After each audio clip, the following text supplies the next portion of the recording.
Good morning. We're here at the beginning of sunrise.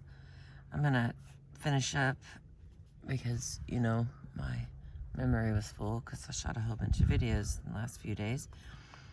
So, we were with, Jackie Wilson loved being Jackie Wilson.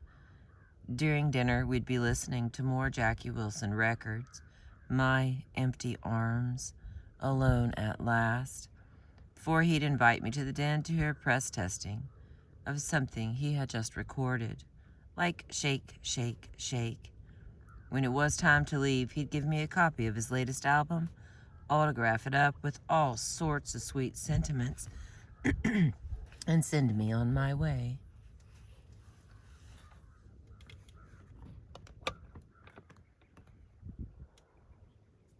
There we go. All right, the next story from the end of chapter 13, I believe. These were also the years of Destiny. Destiny was a 350-pound roller skater drag queen. She saw me at the Apollo after I had lost so much weight and said, "Ooh-wee, Miss Etta James, just tell me how in the world you got so thin." I said jokingly, "Turn into a drug addict and you'll lose weight too." Unfortunately, Destiny took me literally. She became an addict and eventually died from the stuff. She was a cherished friend, and I wish I could have saved her. But how are you going to save someone else when you can't save yourself? I met Destiny through Melvin, a boy from Detroit, who had been making my dresses. These guys were the first in a long line of gay friends who were among my closest companions in life. Right away, we understood each other. In many ways, we were alike. We liked drugs, we liked to party and talk much shit. I think we were also fellow freaks. Being a jive-ass diva, whether I was thin or fat, always made me feel freaky. I wasn't cut out for the part. My tough gal routine was always something of an act, and if the boys were acting like girls, well, we were all acting together. We were passionately interested in hair and makeup and dress designs. We were comfortable in one another's company. These guys were also down to earth. They told it like it is, and they loved to laugh. Destiny actually lived with me for a while. When my hits started coming in the 60s, my daddy Sarge finally knocked enough sense into me to buy a house. He found a place on Athens Boulevard with a little pool, not far from where South Central LA meets Compton. He got a tip that a highway, the Harbor Freeway, was about to be built through this black neighborhood. The houses were selling cheap. I got mine for $32,000. It was good-sized, and because of its big, protective front, I called it the Fort Athens. Not long after, Sarge also found me an 11-unit apartment building he considered a good investment. I came up with a $2,000 down payment.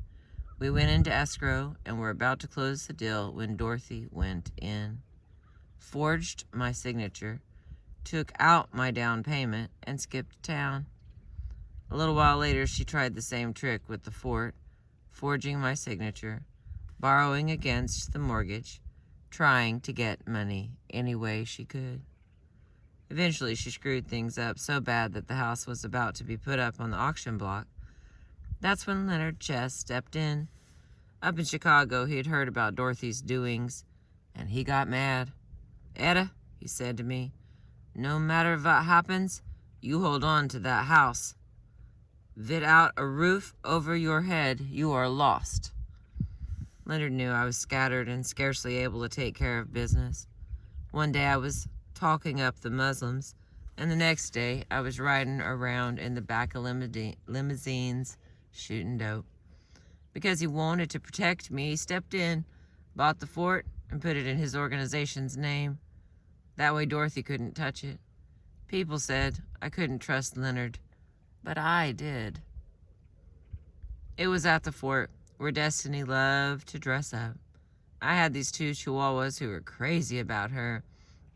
The minute she walked in the house, they'd jump all over her. While Destiny would go into the bathroom to change, the dogs would patiently wait by the door. When she emerged in full drag, looking like a black Hedy Lamarr, the dogs went berserk. They didn't know who the hell she was and wanted the old Destiny, the male Destiny. Not this fancy woman. She'd kiss 'em and pet 'em and try to calm 'em down, but nothing doing. The chihuahuas kept yelping, snapping, and chasing their tails until she got out of that dress and went back to being a man. Destiny would cruise the bus stations on Tuesday nights. She never detailed her sex life, like Miss Dakota, my other close drag queen friend, who I'll tell you about later. But Destiny never lied about her nature. She wasn't at all ashamed or conflicted, just horny. And like me, she loved getting high. I was with Destiny when I got busted in Indianapolis. They wrote up the story in Jet magazine. Ray Charles had just been busted there by the same cops who hassled us. I think that's one of the reasons Ray and I always got along. As fellow junkies, we understood each other. I remember this time at the Sutherland Hotel in Chicago.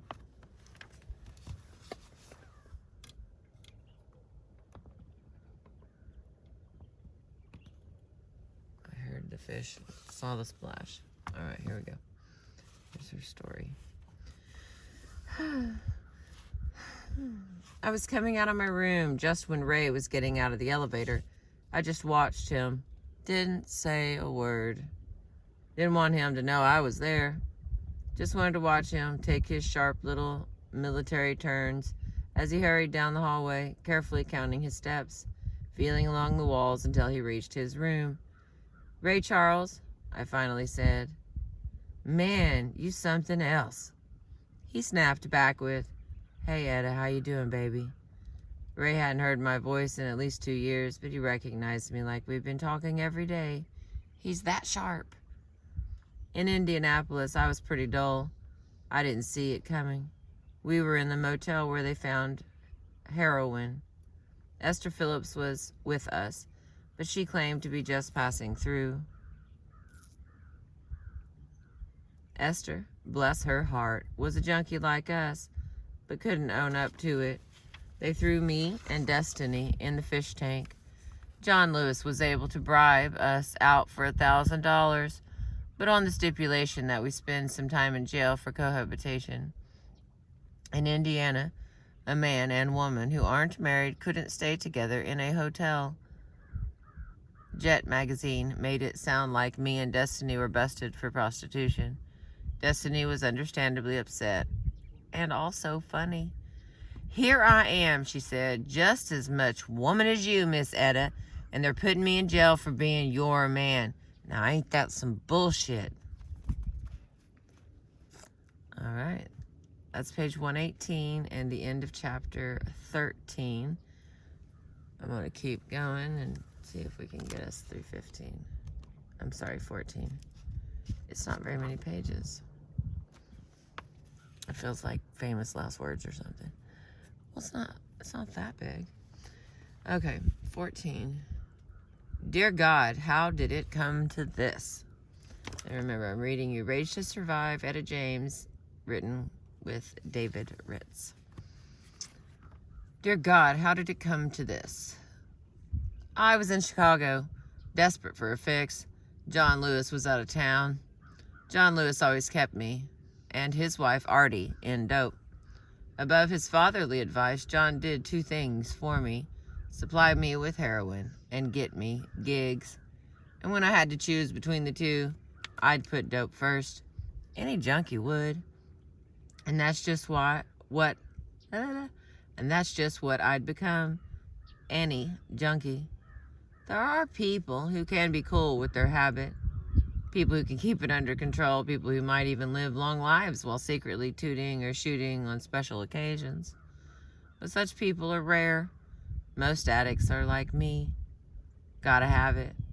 Give it to me now. give it to me all the time.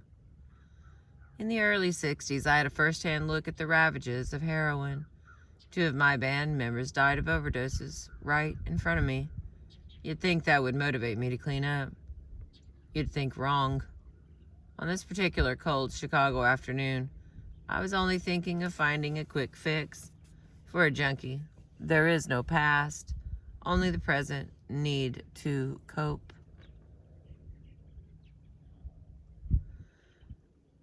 The present need to cope. Okay, I'm just going to skip that and say it doesn't matter. In the recent past, I'd gotten a new band. John Lewis loved to manipulate schedules and musicians, and during a down period for the Midnighters, he hired them to play behind me. Cool. The Midnighters were among my original inspirations.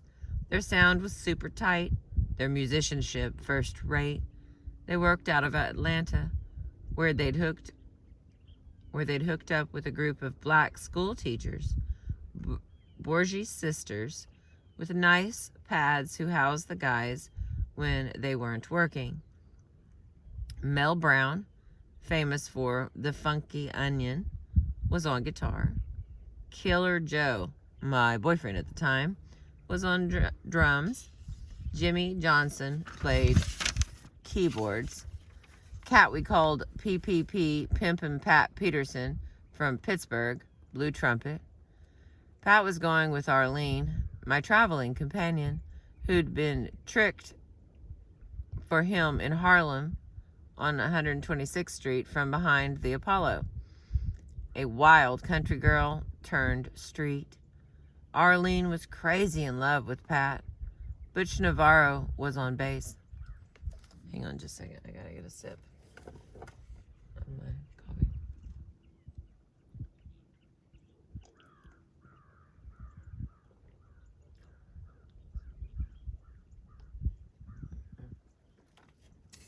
Today's coffee came from Big Al's. Whew, thank goodness. All right, Butch Navarro was on bass. Butch was a notorious junkie from Jersey who'd become a Muslim in Atlanta out of the same temple where I got my ex. He was a handsome man who looked like a cross between Keith Sweat and Fathead Newman. Pretty eyes, thick brush mustache. The Muslims had cleaned him up and sent him out to sell bean pies.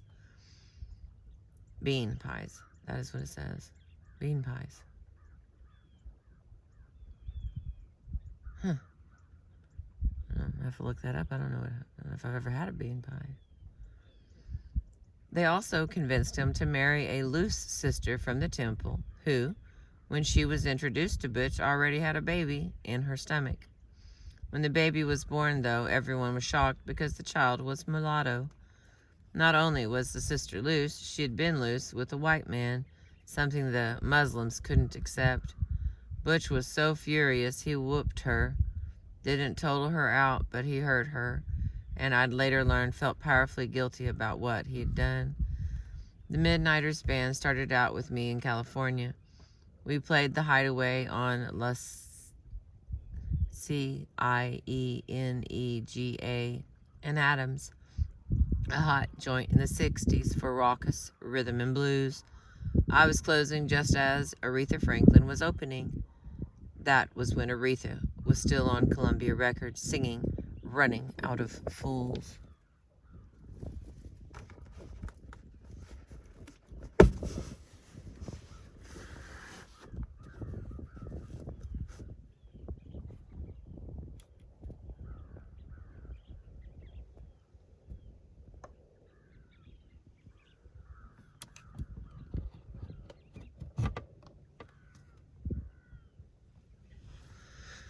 Okay.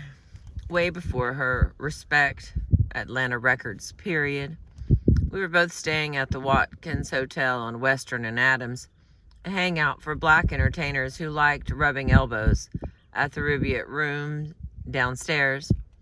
I had the fort on Athens, but I also kept a suite at the Watkins because it suited my style of ducking and hiding, copping and sliding. I bumped into Aretha, who was there with her husband, Ted White, and we chatted a while. Me and Ree had lots in common. We'd both started out in church, and now we were singing for the world. There was always an unspoken understanding between us. Over the years, we'd been drawn to men, the wrong men, crafty, grafty men, who weren't in love with us, but in love with who we were. We were used. We allowed ourselves to be used. We were attracted to cats who pretended to be protective, but saw us as property. Cats who didn't think twice about messing up a young chick's life. Seems like if me and Aretha had sat down and talked, I would have said, "Girl, what are you doing being ruled and run by these clowns?" But we never had that discussion. We just put all those feelings in our music.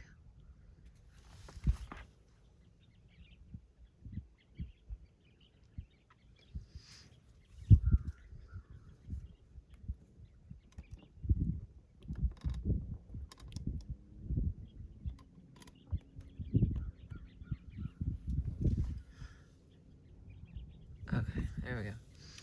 This was also the time my feelings for heroin were getting extra compulsive. It had become physical. If I hit a dry period, I'd get sick. Over the long course of my smack addiction, I was sick 80% of the time. Sick or running the streets looking to cop. Apparently it's COP, so it can't be cope because there's not any in it, so it's got to be cop. I just don't happen to know that lingo. I was sick or running the streets looking to cop. If I actually managed to get high the other 20% of the time, I'd be lucky. One of the times I was sick coincided with Aretha's appearance at the Hideaway. Along with Ted White, Aretha brought along her daddy. I learned this when I was laying up in my suite at the Watkins, suffering something terrible, trying to get through another dry spell. Dr. Bill was with me, feeding me morphine. I was coming out of a nod when Arlene, who was looking after me, got all excited, saying that Reverend C.L. Franklin, Aretha's father, the famous preacher from Detroit, had come to see me. He was friends with Dr. Beale. I had never met Reverend Franklin before and didn't know why he was bothering with me. He came in and sat by the side of my bed, where he prayed for me and kept reassuring me I would be all right. I moved back to the fort, still having problems scoring dope. John Lewis and I were having problems. We'd had a couple of bad arguments. I was so hot-headed, no one could really handle me. And I told him, "Look, man, you work for me, I can fire your ass." "Fire me," he warned, "and I'll send you to the pen." I wasn't about to back down, so I fired him. Next thing I knew, John went to play with one of his girlfriends in New York. I was still scrambling for smack. That had been John's job. He had it together. He copped it, chopped it, measured it out, laid it out for my morning fix, afternoon fix, evening fix, and maybe an extra fix before bed. He'd hide it in and around the house. No one knew the secret hiding places except John. A few days after I fired him, I called him in New York to see where he'd stashed the shit. "Go look under that big rock by the pool," he told me. Wasn't there. "Okay," he said. "Look under the back porch." Wasn't there. I knew John was bullshitting. I thought this was my punishment for firing him.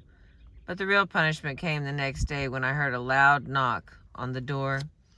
I peeked out the window and saw all kinds of cop cars parked by the curb. Cops coming up the walk. Cops coming around back. I had just copped a little bit of smack from my childhood friend Eugene Church, which I immediately shot up in the bathroom. Eugene had been running heroin over the Mexican border. I even did a couple of runs for him. While I was fixing, the knocking got louder. I finally went to the door and slowly opened it. Cat named Lieutenant Fessler said he had a tip I was hiding heroin. "Where'd the tip come from?" I wanted to know. He said, "Some guy in New York," he said. I said, "Are you going to tear my house apart?" I asked. He said, "Don't have to." He answered, "The guy told me just where to look." Bessler walked into my front room like he lived there, opened the closet, walked in backwards, reached up, felt along the ledge, and brought down a bag of brown chocolate Mexican heroin. John had done me in. My attorney, Richard Fusilier, had the case thrown out. Richard had been an officer out of Wilshire Station and was one of those tough guys who knew his way around the dope laws. He proved illegal search and seizure, pure and simple. John denied that he set me up, claiming it was Eugene Church. But Eugene had no motivation. And besides, only John knew the secret hiding place. Amazing as it might seem, John and I made up. I guess we realized we needed each other. And when it was time to leave L.A. for my first road trip with the Midnighters band, John came along. I asked Butch Navarro to drive my new Cadillac, a baby blue Fleetwood. We were still low on smack and planned to make a border run to Juarez. It was Saturday night, and we stopped at the El Paso Ramada Inn. Naturally, they put us on inward row, rooms way in the back and around to the side. God forbid the white patrons should see us. As soon as we threw our suitcases in our rooms, we took off for Juarez, hot after some smack. Butch wanted to come along, but we objected. He was clean, and even though there ain't much honor among junkies, we had a little. We didn't want him to get dirty 'cause of us. But Butch insisted. He also insisted that he go in and help John Lewis cop the shit.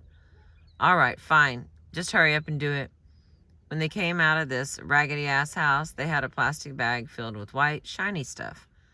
Most Mexican heroin was dark, so we knew this was China white. Very rare and very strong.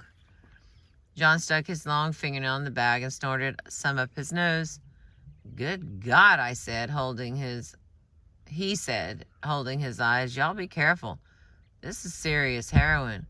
We couldn't wait to get to it. One by one, we stuck in our fingers and sniffed up a sample. John was right. We were reeling.